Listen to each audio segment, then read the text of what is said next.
महात्मा बुद्ध ने अपने उपदेशों में जिंदगी को सही तरीके से जीने के मार्ग बताए हैं। आइए आज उनके द्वारा कही दो कथाओं को पढ़कर जाने जीवन का रहस्य। मृत्यु को समझना एक जटिल विषय है। जो इसे समझ लेता है वह जिंदगी के असली मायने जान जाता है। यही सवाल एक बार महात्मा बुद्ध के शिष्यों ने पूछा था कि आखिर शरीर त्यागने के बाद आत्मा की यात्रा कैसी होती है, वह क्या करती है और उसका क्या होता है। यह सवाल सुन महात्मा बुद्ध के चेहरे पर मुस्कुराहट आ गई। महात्मा बुद्ध ने बड़ी ही शालीनता के साथ अपने शिष्य से पूछा, पहले तुम मुझे ये बताओ कि अगर कोई तीर सीधे आकर तुम्हारे हाथ पर लगता है तो तुम सबसे पहले उस तीर को निकालोगे या ये देखोगे कि वह तीर किस दिशा से आया है। शिष्य ने कहा, निश्चित रूप में मैं सबसे पहले उस तीर को निकालूंगा, नहीं तो वह मेरे पूरे शरीर में जहर भर देगा।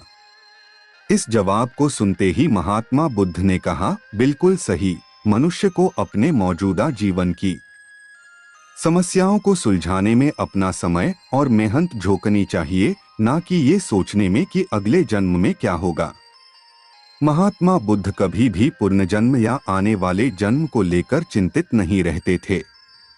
वह आज की बात करते हैं और उन्होंने अपने शिष्यों को भी वर्तमान में जीने की सलाह दी।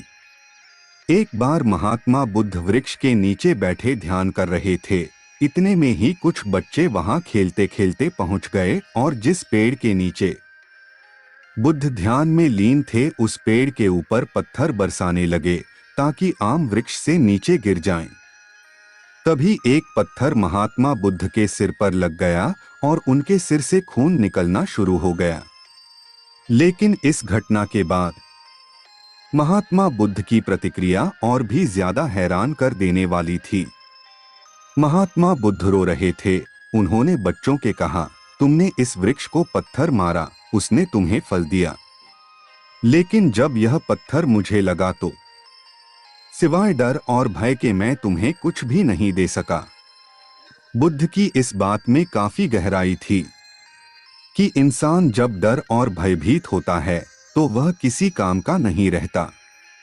ऐसे में अपने मन से डर को बाहर निकालो और आगे बढ़ो।